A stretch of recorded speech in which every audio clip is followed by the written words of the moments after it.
De pediatría, de radiología pediátrica. El día de hoy les voy a hablar sobre la resonancia magnética del cuerpo completo y sus aplicaciones en pediatría. Mi asesor fue la doctora Claudia Rodríguez.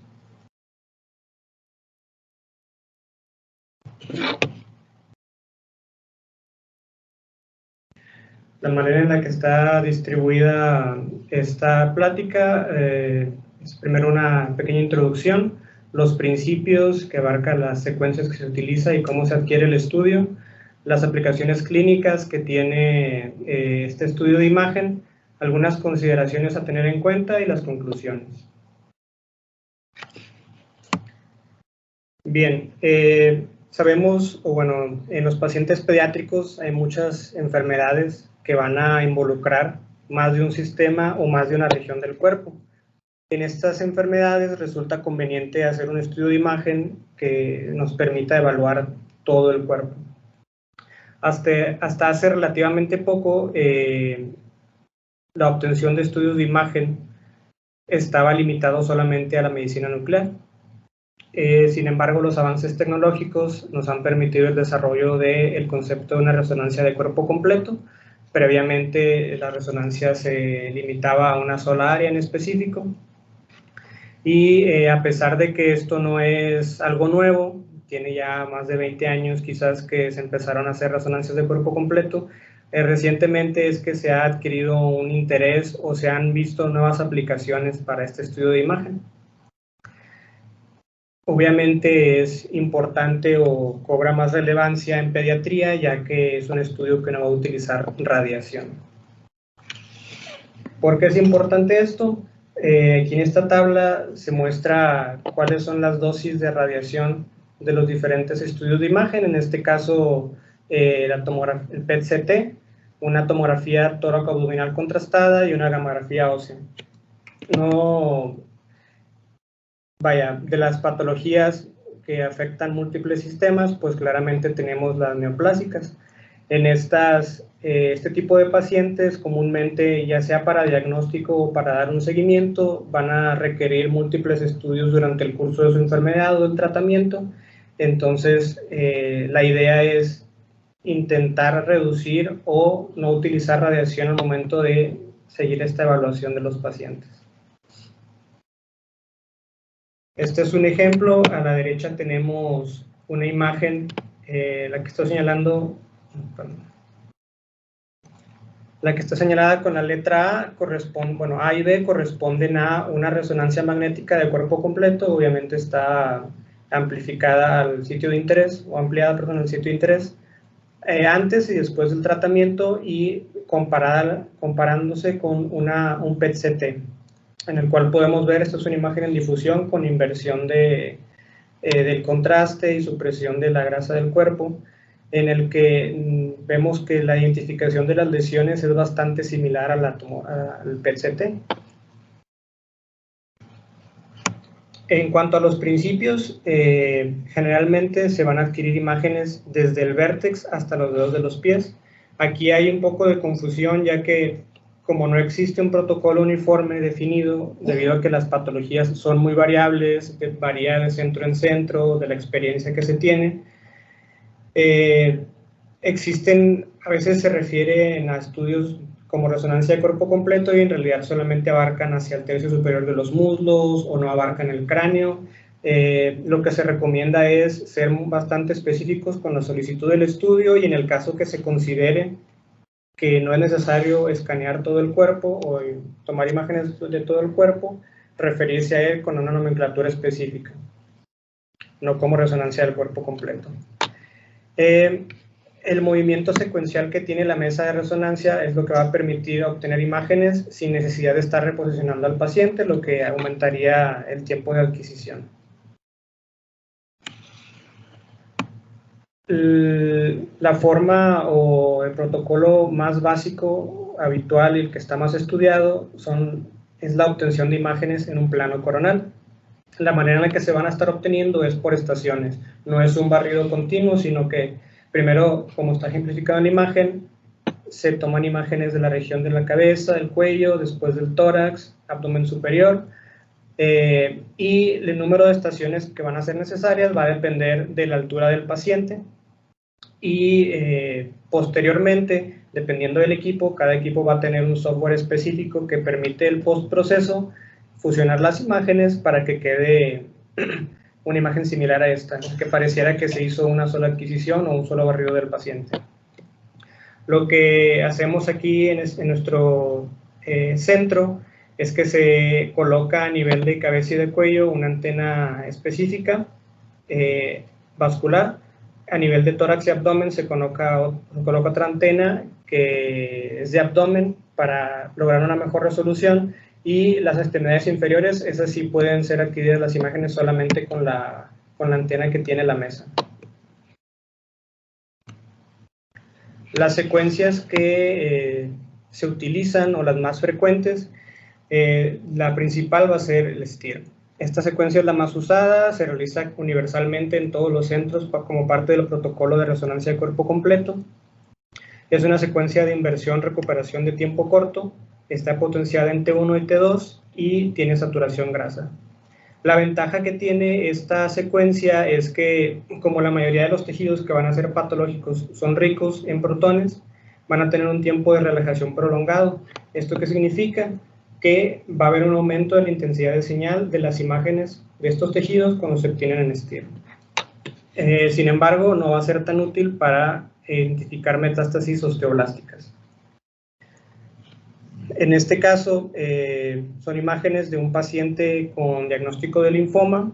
En este caso es un estudio que no demostró ninguna alteración. Lo que señalan las flechas es tejido y ganglios linfáticos de intensidad normal. Otra de las secuencias que se pueden utilizar, dependiendo del protocolo que se esté utilizando en la patología, es el T1. El T1 se puede aplicar también en el plano coronal junto con el STIR, y esto va a aumentar la especificidad en la detección de anomalías de la médula ósea. Son bastante útiles para identificar cambios en la intensidad de la médula y sobre todo para una evaluación después de que exista radioterapia o para identificar lesiones metastásicas en la médula. En este caso, por ejemplo, es una imagen, es una amplificación de una resonancia que se hizo en una paciente después de tratamiento para linfoma anaplásico, en el que se identificaron esta disminución de la densidad a nivel del fémur. Al momento de hacer un control, se encontró que estas lesiones desaparecieron, se consideró que no era algo patológico, pero estos cambios son los que podemos identificar con el T1. Las secuencias contrastadas no se adquieren de manera rutinaria, no todos los protocolos las incluyen, pero pueden tener cierta utilidad cuando se utilizan, por ejemplo, de forma regional. En el caso de que se tome un estudio simple, se identifica alguna alteración y se quiere caracterizar mejor, se puede hacer una adquisición regional contrastada para caracterizar mejor dicha lesión. También mejora la sensibilidad y la especificidad para identificar y caracterizar algunas lesiones, como vamos a mencionar más adelante. Otra de las secuencias que se pueden utilizar es la difusión. Esta va a añadir información funcional que puede ser cualitativa y cuantitativa en caso de que se midan los valores de ADC. Además de que puede ayudar a identificar mejor las lesiones, ayuda a caracterizarlas. Un ejemplo de esto es que podemos monitorizar una respuesta al tratamiento. Sabemos cómo funciona la secuencia de difusión. Un mayor contenido de células que sean viables dentro de un tejido va a restringir el movimiento del agua. Esto lo vamos a ver como una señal alta en difusión y valores bajos en el ADC. Cuando existe necrosis celular, que va a ser el objetivo de muchas de las terapias oncológicas, la difusividad del agua va a estar más facilitada y vamos a encontrar valores más altos de ADC. Hay que tener en cuenta que hay algunos tejidos que pueden presentar restricción y que esto no signifique algo patológico en los pacientes pediátricos, como por ejemplo tejido linfoide, el cerebro, el vaso, glándulas suprarrenales, vejiga, intestino, entre otros.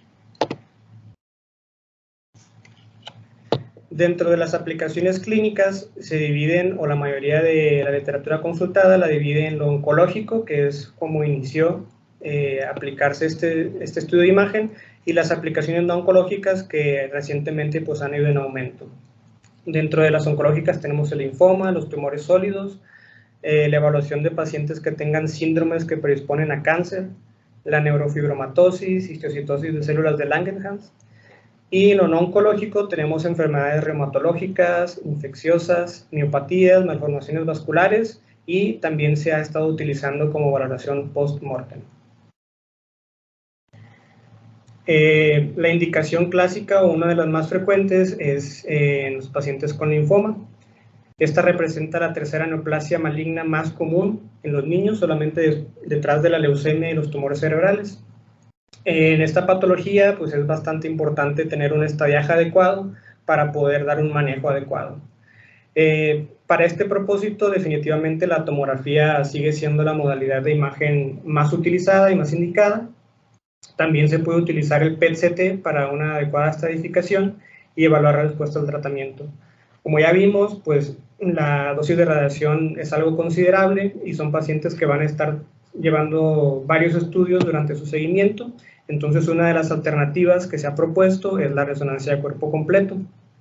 En algunos de los estudios se ha visto que al compararlo con el PET-CT, mediante la resonancia se puede detectar adecuadamente tanto enfermedad nodal y extranodal, con una sensibilidad y especificidad del 98 al 99% para la enfermedad nodal y del 91 al 99% para la enfermedad extranodal. Una de las limitantes que tiene la resonancia magnética es que en algunos casos no permite diferenciar adecuadamente entre linfadenopatía que representa benignidad o malignidad, de la misma forma que lo hace, o no de la misma manera que lo hace el PET. Este es un ejemplo, es una paciente de 17 años que tiene un linfoma no-Hodgkin de tipo óseo. Tenemos un estudio inicial y un estudio de seguimiento en el que vemos primero la imagen en STIR, en coronal, donde se ve hiperintenso, hay aumento en la intensidad de señal a nivel del sacro. Vemos las imágenes de difusión con inversión del contraste, en que se ve marcadamente hipointenso, y los valores de ADC eran bajos, significativamente bajos. Después de 12 meses de tratamiento, vemos cómo disminuyó bastante la intensidad de señal, los valores de ADC aumentaron, y este es uno de los ejemplos de cómo se puede llevar el seguimiento del tratamiento de estos pacientes. En este otro ejemplo corresponde a un paciente de 12 años con diagnóstico de linfoma. Las imágenes de la izquierda corresponden a una resonancia de cuerpo completo en secuencias de STIR, diferentes cortes, y la imagen de la derecha corresponde a un PET-CT. Si vemos, tal vez no es tan evidente, no tenemos una imagen de difusión, pero sí se ve hiperintensidades en todas las topografías o en las mismas topografías que en el PET-CT. Entonces es una alternativa bastante útil para definir la carga de la enfermedad y monitorizar el seguimiento. Otra de las aplicaciones es en los tumores sólidos, ya que nos permite evaluar en un solo estudio y utilizando solamente una sedación la enfermedad local y ver extensión a distancia. Y pues no estamos utilizando radiación ionizante. Se ha comparado la sensibilidad que tiene para detectar metástasis con varios estudios de imagen como las radiografías, la tomografía, una resonancia convencional, medicina nuclear y con el PET-CT. En la mayoría de estos estudios se ha reportado una sensibilidad cercana al 97%, pero una de sus limitantes es que no es tan útil o no tiene tan buena sensibilidad para detectar nódulos pulmonares pequeños, ni ganglios linfáticos a nivel torácico y a nivel de la región diafragmática. En los pacientes que tienen padecimientos que los hacen especialmente sensibles a la radiación, como es la ataxia telangiectasia, pues la resonancia magnética va a ser mucho mejor para no exponer a estos pacientes a múltiples estudios de tomografía. En este caso tenemos igual una resonancia de cuerpo completo en coronal, en STIR. Corresponde a un paciente de 4 meses que tenía un nódulo a nivel de cráneo, que fue biopsiado, se hizo el estudio de imagen, se sospechaba de un neuroblastoma y se encontró la lesión primaria a nivel de la glándula suprarrenal del lado izquierdo, que está desplazando inferiormente al riñón.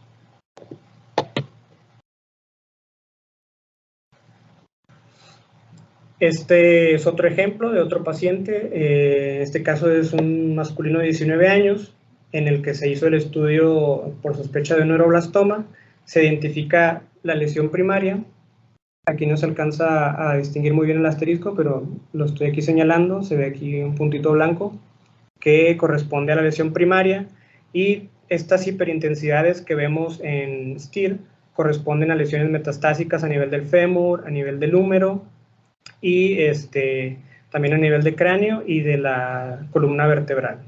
Estas son imágenes en T1. Este otro paciente corresponde a un masculino de 3 años que tiene diagnóstico de neuroblastoma, también del lado izquierdo, en el que se identificaron tanto el tumor primario como lesiones en el húmero bilateralmente, tibia bilateralmente, y también a nivel del seno maxilar derecho. Y fueron confirmados con cintigrafía, que son estas imágenes de la derecha. Otra de las aplicaciones oncológicas de la resonancia de cuerpo completo va a ser el tamizaje en los pacientes que tienen síndromes que predisponen al cáncer. Estos pacientes pueden representar un dilema porque se tiene que decidir cuándo, si es que se va a empezar con un tamizaje, por el potencial desarrollo que tienen de desarrollar un cáncer, con qué modalidad de imagen se va a iniciar ese tamizaje y con qué frecuencia. El paciente clásico de estos síndromes son los que tienen Li-Fraumeni. Es un síndrome hereditario que es raro, es autosómico dominante y va a ser ocasionada por mutaciones en el gen P53. Dentro de los artículos revisados, algunas instituciones optan por hacer un tamizaje anual, ya que estos pacientes van a tener mayor riesgo de presentar leucemia, sarcoma de tejidos blandos, carcinomas suprarrenales, cáncer de mama y tumores cerebrales. También, además del pacientes con Li-Fraumeni, tiene utilidad en los pacientes que tengan mutaciones que predisponen a feocromocitomas, paragangliomas, incluidos pacientes en los que los biomarcadores son normales. También se ha visto que tiene cierta utilidad en pacientes con poliposis adenomatosa familiar, neoplasias endocrinas múltiples, síndrome de Beckwith-Wiedemann y de von Hippel-Lindau. Aquí tenemos una resonancia de cuerpo completo, corresponde a un paciente que se le estaban haciendo tamizaje anual con Li-Fraumeni, en el que se identificó este aumento de intensidad de señal a nivel del húmero del lado derecho. A él se decidió hacerle una secuencia contrastada, que es la que estoy señalando, T1 con contraste. En el T1 simple vemos cómo tiene disminución de la intensidad. La difusión también marca valores, restricción en este caso. Se tomó biopsia y se confirmó un osteosarcoma en este paciente.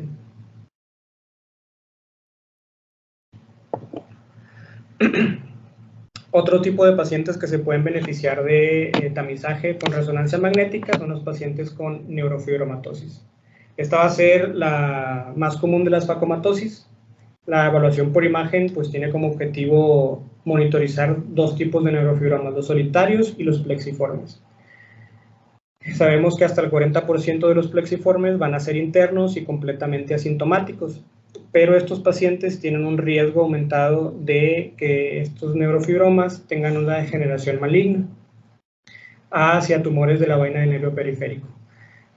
Es por eso que se recomienda tener un estudio basal y realizar seguimientos. En estos pacientes puede ser útil el administrar gadolíneo, ya que uno de los datos que nos va a hablar de que existe degeneración hacia malignidad es que tengan una captación o un reforzamiento heterogéneo e irregular.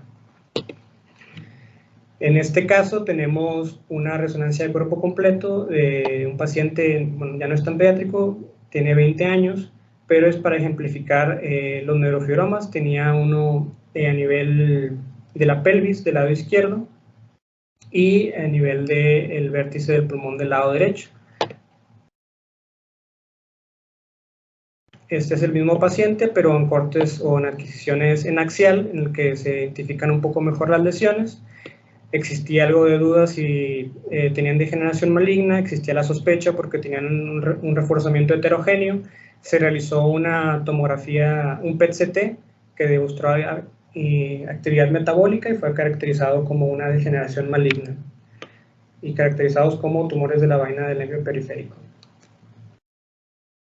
Otro ejemplo, este es un paciente, estas tres imágenes corresponden a un estudio anterior y después un seguimiento.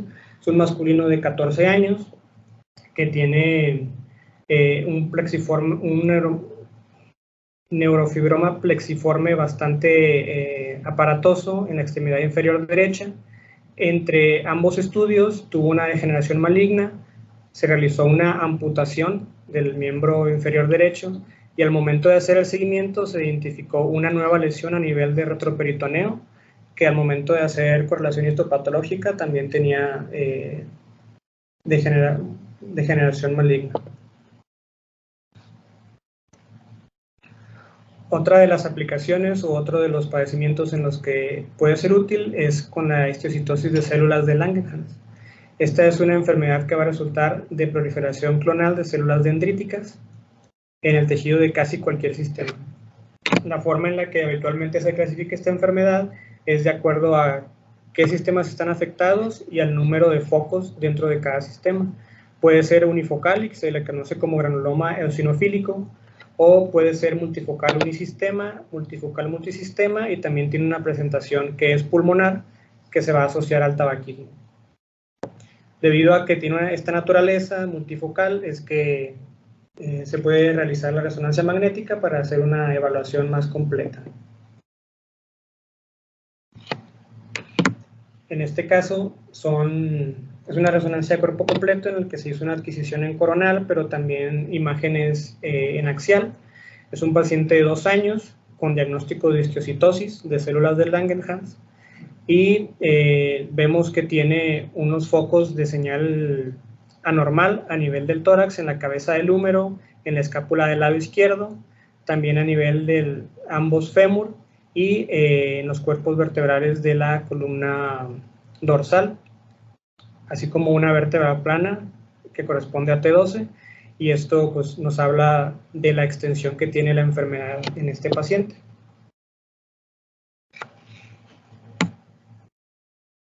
Este es otro ejemplo de un paciente de 5 años de edad que se le realizó primero una evaluación con radiografías. Vemos cómo existe esta lesión osteolítica que tiene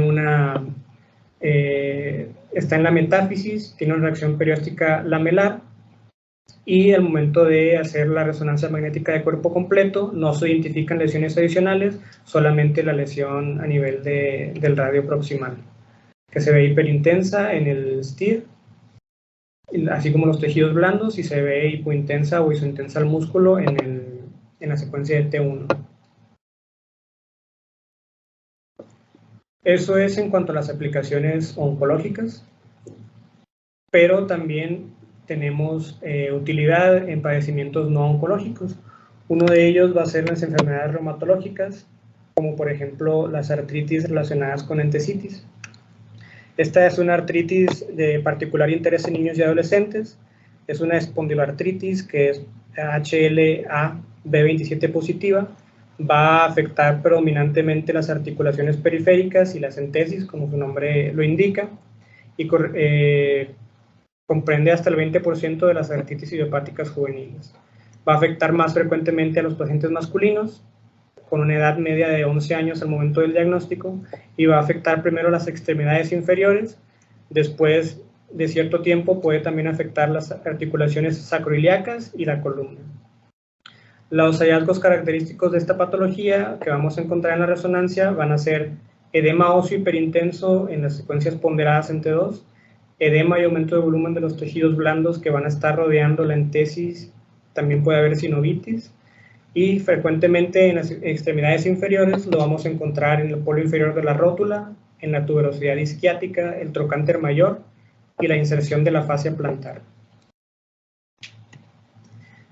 Y este es un ejemplo de un paciente con artritis relacionada a entesitis. Es un paciente de 15 años que presentaba dolor en la espalda, tiene el HLA-B27 positivo y se decide hacer una resonancia magnética para evaluar las articulaciones o las estructuras que están afectadas. Vemos cómo estamos viendo una adquisición en coronal de STIR. Tiene afectadas tanto el fémur distal como la tibia proximal bilateralmente, el hueso ilíaco del lado derecho. Tiene cambios en intensidad también de los cuerpos vertebrales, la tuberosidad isquiática del lado derecho, los elementos sacros del lado izquierdo y a nivel de la articulación sacroiliaca del lado derecho. También tenía cambios en intensidad a nivel del tobillo y de la rodilla. Otra de las aplicaciones no oncológicas va a ser la osteomielitis multifocal recurrente crónica. Esta es una osteitis autoinflamatoria que no es de origen bacteriano, su etiología es poco clara y clínicamente se va a manifestar con dolor, restricción en los rangos de movimiento que va a durar más de 6 meses. Estos pacientes afecta más comúnmente a los pacientes sexo femenino y la resonancia nos va a ayudar a identificar estas lesiones, sobre todo en los sitios de interés, que van a ser la pelvis, fémur, tibias, tobillos, pies, columna, clavículas, esternón y cosquillas. Habitualmente o hasta en un 75% la presentación va a ser multifocal, bilateral y simétrica. Y las lesiones de médula ósea van a ser característicamente perimetafisiarias. Los hallazgos que vamos a encontrar va a ser hiperintensidad de la médula ósea, que puede tener intensidad similar o discretamente hipointensa a líquido en STIR, tienden a ser de aspecto geográfico y poco definido, y otros de los hallazgos que podemos encontrar son nódulos yuxtafisiarios, edema, miositis, sinovitis y derrame articular. Y aquí tenemos un ejemplo. Este es un paciente masculino de 11 años y estamos viendo imágenes de una resonancia cuerpo completo en STIR, en el que, si vemos la radiografía, hay un aumento de volumen a nivel de la clavícula del lado derecho. Tenemos alteraciones también de intensidad de señal, que en este caso no fue tan simétrico, pero es bilateral a nivel de ambos fémur, de la tibia del lado derecho. Y también tiene disminución de la altura de una vértebra dorsal, así como cambios en la intensidad de la clavícula del lado derecho, que se había evidenciado por la radiografía. Hablando de patologías infecciosas, en los pacientes pediátricos que son muy pequeños y que están inmunosuprimidos, puede resultar un poco complicado identificar el origen de una sepsis, ya sea que se sospeche que el origen sea en el sistema musculoesquelético o que se trate de una osteomielitis o artritis séptica, o bien que el origen de la fiebre se ha de determinar en otro sitio. Entonces, en estos pacientes que las posibilidades son muy amplias, la resonancia magnética de cuerpo completo pudiera ayudar a orientar el diagnóstico e incluso guiar el tratamiento en caso de que, por ejemplo, se tratara de un absceso, saber dónde se va a hacer la punción para el drenaje. En estos casos de que sospecha patología infecciosa, puede ser suficiente la adquisición en un STIR en coronal para excluir la patología, pero en caso de que se considere necesario, se pueden hacer adquisiciones adicionales en los planos o secuencias individualizados al paciente o si se quiere evaluar una región de interés en especial. El protocolo que se recomienda, como les mencionaba, en todos los pacientes se realiza el STIR coronal de todo el cuerpo. En caso de que se sospeche patología infecciosa, puede considerarse hacer un T1 coronal o axial, con o sin contraste, adquisiciones de difusión en un plano axial, T2 axial FATSAT o STIR también en axial, y T2 sagital con FATSAT. Todas estas secuencias que no están subrayadas, pues ya quedan a consideración de que esté revisando el estudio si se consideran necesarias. Este caso es un ejemplo de un paciente con infección por Staphylococcus aureus. en el que vemos cómo tiene alteración de la intensidad de señal a nivel del húmero del lado izquierdo, lo vemos hiperintenso, tiene alteración de la intensidad con formación de un absceso perióstico en el fémur del lado izquierdo, también en la tibia del lado izquierdo. En esta imagen se ejemplifica un poco mejor el absceso y ya también tiene una consolidación a nivel pulmonar del lado derecho, así como aumento de volumen y anasarca a nivel de el muslo del lado derecho. Este otro ejemplo es un paciente con infección por estreptococo del grupo A, el cual vemos cómo tiene alteraciones de la intensidad de señal, que está afectado a ambas tibias, el fémur distal del lado derecho, también tiene cambios en la intensidad a nivel del antebrazo del lado derecho, de los tejidos blandos de la región glútea, y este paciente también, si ponemos atención al campo pulmonar del lado derecho, tiene una consolidación y derrame pleural.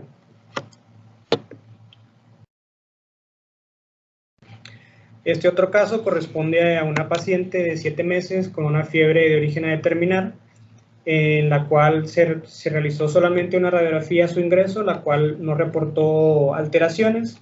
8 días después se decide hacer una resonancia de cuerpo completo en la que se identifica un área de consolidación basal en el lado izquierdo y derrame pleural. Esto es solamente un ejemplo.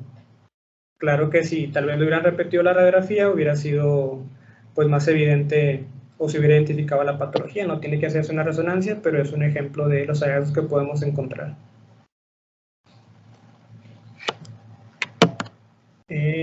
También puede ser útil en el caso de las miopatías hereditarias. Va a permitir una identificación más temprana de estas patologías neuromusculares que clínicamente las vamos o se van a presentar como debilidad muscular, y eso comprende las miopatías hereditarias, atrofia muscular espinal, distrofias musculares, y también se puede hacer tamizaje en los familiares de estos pacientes. La resonancia nos va a permitir realizar evaluación tanto de grupos musculares como de músculos individuales en específico. Los hallazgos que vamos a encontrar van a ser igual, aumento en la intensidad de señal en las técnicas dependientes de T2, en los músculos que estén afectados cuando existe una enfermedad activa. Cuando son hallazgos crónicos vamos a encontrar atrofia e infiltración grasa. También, además de evidenciar la alteración, la resonancia magnética puede ayudar a decidir cuál sitio a biopsiar. Este ejemplo es de una paciente de 9 años con una miopatía heredada. Los hallazgos que llaman la atención, en la imagen de arriba es un STIR en axial, en el que vemos cómo hay un aumento en la intensidad de señal y una disminución bastante importante de los músculos pectorales, que están completamente atróficos. Y la imagen de abajo, que corresponde a un T1, vemos cómo pues, todos los músculos de la cintura escapular están completamente atróficos y hay infiltración grasa, así como de los músculos paraespinales. En cuanto a las miopatías inflamatorias, sobre todo la dermatomiositis juvenil y la polimiositis, son pues patologías que requieren un diagnóstico rápido y un tratamiento rápido para poder tener un mejor resultado al tratamiento. En estas patologías, sobre todo en la dermatomiositis juvenil, la resonancia magnética ayuda a determinar la carga de la enfermedad inflamatoria. Estos pacientes van a tener debilidad muscular simétrica, va a ser proximal mayor que distal y van a tener estas lesiones cutáneas que pueden ser características. También pueden tener lesiones extramusculares, podemos llegar a encontrar enfermedad intersticial pulmonar o incluso neoplasias. Los hallazgos por resonancia magnética van a ser hiperintensidades en STIR. Esto nos va a hablar de edema e inflamación en los músculos que están afectados, así como de los tejidos miofaciales y subcutáneos.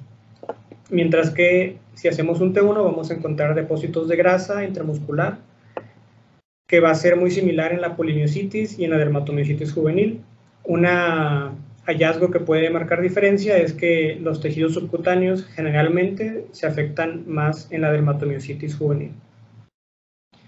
Y este es un ejemplo, es una resonancia de cuerpo completo. Aquí solamente está ampliado a nivel de las extremidades inferiores para ejemplificar a qué nivel estamos haciendo el corte, pero podemos ver cómo hay una alteración en la intensidad de señal de los grupos musculares.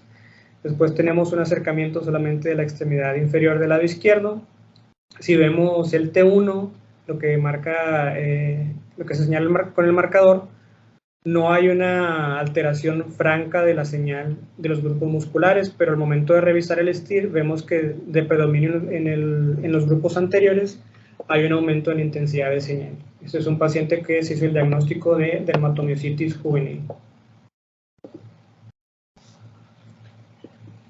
Otra de las aplicaciones que se ha visto que tiene cierta utilidad es en los trastornos por depósito y almacenamiento de grasa, como el síndrome de progeroide neonatal, para ver qué regiones son las que están perdiendo grasa subcutánea. También en los pacientes con lipomatosis o en enfermedad de Gaucher, en los pacientes bariátricos. También puede, además de hacer la resonancia de cuerpo completo, pueden complementarse con adquisiciones a nivel abdominal para hacer el cálculo del tejido adiposo abdominal en relación al músculo esquelético, y esto es de especial utilidad en los pacientes, por ejemplo, que tienen Prader-Willi.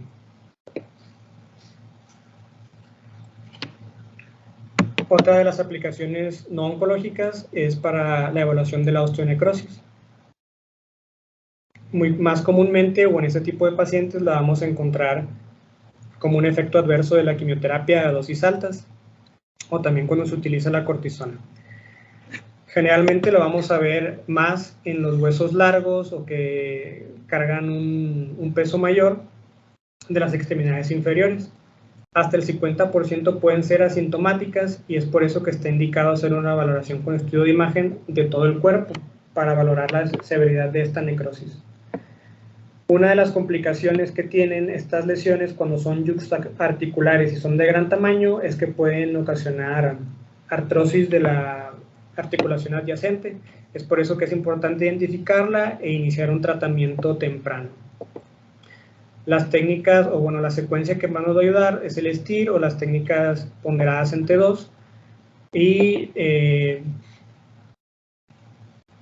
como dato a considerar o importante, o el por qué se prefiere la resonancia magnética, en uno de los estudios que involucró a 52 pacientes en los que se identificaron 29 lesiones o sitios de necrosis, ninguno de estos sitios fue identificado por radiografía simple, que a veces se hace así la evaluación. Este caso es una ampliación de una resonancia de cuerpo completo en el que vemos estas lesiones hiperintensas en STIR que corresponden a sitios de infartos óseos o de necrosis en una paciente con diagnóstico de linfoma después del tratamiento con quimioterapia. Esta es otra imagen de un paciente igual que tiene estas lesiones que vemos con un borde hiperintenso en STIR a nivel de ambos fémur, y que se ven isointensos al hueso con un borde hipointenso en T1, que corresponde a un paciente con diagnóstico de leucemia linfocítica después de recibir tratamiento con quimioterapia. Otra de las aplicaciones donde resulta conveniente hacer la resonancia es en las malformaciones vasculares, sobre todo cuando existen patologías como los hemangiomas, la linfangiomatosis o el síndrome de Klippel-Trenaunay. Frecuentemente estas patologías no van a afectar un solo segmento del cuerpo, y va a ser o puede existir la indicación de realizar una resonancia de cuerpo completo para ver toda la extensión y ver cuál es el tratamiento más adecuado. Estas patologías no solamente pueden afectar los tejidos blandos, sino que involucrar también tejido óseo o órganos sólidos. Característicamente van a tener una señal aumentada en T2, y esto permite fácilmente delimitar su extensión, y también podemos llegar a determinar un volumen aproximado del total de la lesión para realizar un seguimiento con los estudios de control. En estos pacientes que tienen malformaciones vasculares, sí pudiera estar indicado el utilizar medio de contraste, sobre todo si se quiere diferenciar entre una linfangiomatosis de una hemangiomatosis. Esta última sí va a tener reforzamiento a la administración de contraste. Este ejemplo corresponde a imágenes de una secuencia contrastada y un STIR, ampliación de los miembros inferiores. Es un paciente de 13 años con diagnóstico de triple Trenawi. Y pues todo lo que vemos hiperintenso corresponde con las estructuras vasculares que están displásicas y que tienen un reforzamiento a la administración de contraste. Este otro ejemplo corresponde a un paciente de 17 años en el cual tiene un síndrome en el que se presenta con múltiples hemangiomas en todo el cuerpo. Solamente estamos viendo el STIR en diferentes cortes en el que vemos cómo está afectado el hombro del lado derecho, el húmero, la escápula. Vemos cómo también tiene a nivel de los tejidos blandos de la región glútea, ambos muslos. Y pues de ahí la utilidad, por ejemplo, si este paciente la lesión más evidente la tiene a nivel del hombro y se le pide solamente un estudio de esta región, estamos infradiagnosticando todas las demás lesiones y la extensión verdadera de esta patología. Y otra de las indicaciones o utilidades, aplicaciones que se han visto que ha cobrado algo de relevancia últimamente es para la evaluación post-mortem. Ya sea en los pacientes que no se les quiere realizar una autopsia o que los familiares deciden que no se realice una autopsia en fetos, neonatos y niños pequeños. No está evaluado todavía realmente el impacto que tienen estos estudios, pero se ha demostrado una buena concordancia entre los hallazgos de la resonancia y los hallazgos de la autopsia convencional. Para poder identificar la patología o lo anormal hay que estar familiarizado con lo que puede ser normal en estos pacientes, como es el edema subcutáneo, derrame pleural y pericárdico escaso. También puede haber presencia de gas intravascular y a nivel hepatobiliar. Y también hay que conocer si al paciente se le realizaron o no maniobras de resucitación. En este caso, el hallazgo que vemos en este paciente es que tiene derrame pleural bilateral y en este caso no se considera algo patológico. Este es otro ejemplo de una evaluación que se solicitó post-mortem de una niña de 3 meses que fue encontrada boca abajo en su cuna, con datos de ahogamiento después de alimentación. Se realizaron maniobras de resucitación y en el momento de hacer la resonancia se encontró un hematoma a nivel del timo. No se evidenciaron fracturas, pero en el momento de hacer la autopsia tenía fracturas costales, tenía líquido peritoneal, derrame pleural, aumento difuso de la intensidad de los pulmones y ninguno de estos hallazgos fue considerado como algo patológico, sino esperado por las maniobras de resucitación. También los niveles líquido a nivel de corazón y de los grandes vasos es un hallazgo esperado. No se consideran patológicos. Bueno, después ya de este repaso de las diferentes aplicaciones que puede tener o en qué patologías pudiera tener algo de relevancia y utilidad la resonancia de cuerpo completo, hay que tener ciertas consideraciones. Tiene algunas desventajas, como que los tiempos de adquisición pueden llegar a ser prolongados dependiendo del paciente y esto va a ser necesario el uso de sedación, sobre todo en los pacientes que no cooperen. Y pues el uso de la sedación no es cualquier cosa, también conlleva sus riesgos. Tiene una baja sensibilidad para detectar lesiones que sean menor de 6 milímetros en el plano coronal y nódulos pulmonares pequeños.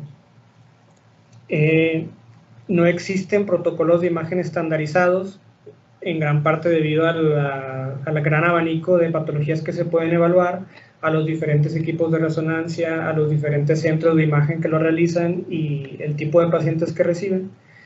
Y así tampoco existe un sistema de reporte de los hallazgos.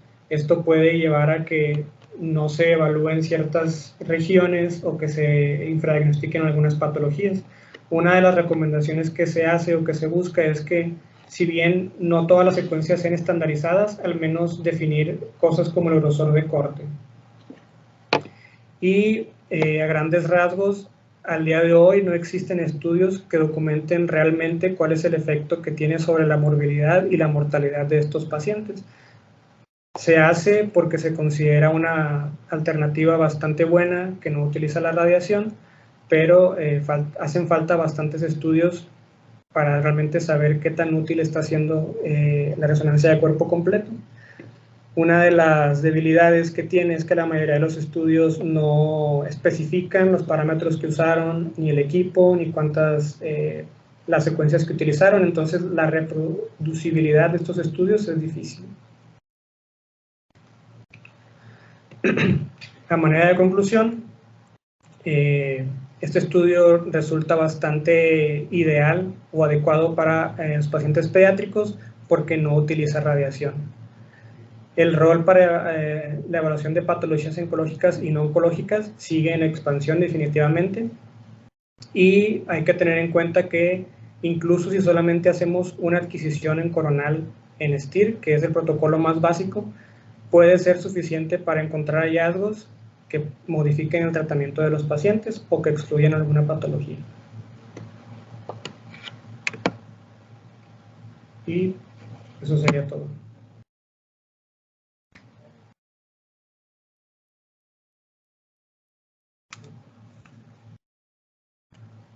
¿Alguien tiene algún comentario?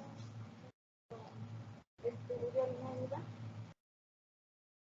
Cuando se refiere a la antena que es de la misma mesa, ¿cómo funciona? No le entendí yo.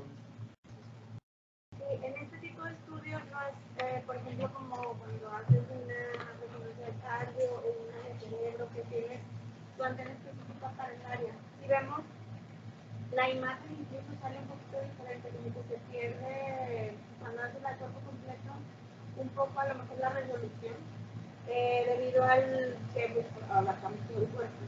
Y aquí lo que es la antena es la mesa de la resonancia. Y así vamos, o sea, todavía no, por eso no importa básicamente la medida, el tipo de pacientes, es pediátrico o adultos, o sea, se puede llegar a adultos. Y lo que va pasando es que se va como recorriendo. Y por eso se van tomando diferentes secciones que finalmente en un postproceso se juntan y ya tenemos el cuerpo completo. Si lo trasladamos, por ejemplo, las radiografías que hacemos, como la medición, el eje mecánico para hacer medición de unidades, viene siendo más o menos lo mismo si se toma en diferentes partes, pero tiene que existir un postproceso en el cual se junta todo y queda. Pues nada más como que la mesa. Sí, o sea, básicamente aquí serían los mismos puntos que consideramos en todas las resonancias, o sea, el peso, que quepa, obviamente, todo ese tipo de consideraciones es lo mismo que en el resto de los estudios de resonancia que tenemos, pero no hay como tal así una consideración en cuanto a que tiene que medir menos de, porque en teoría tenemos todo el largo de la mesa para poder hacer el estudio y se toman las opciones que sean necesarias de acuerdo al tamaño del paciente. Entonces no hay restricciones en esa parte. En pediatría no tenemos tanta limitación porque pues generalmente son más chicos, ¿no? Y también la dimensión generalmente es menor, pero no.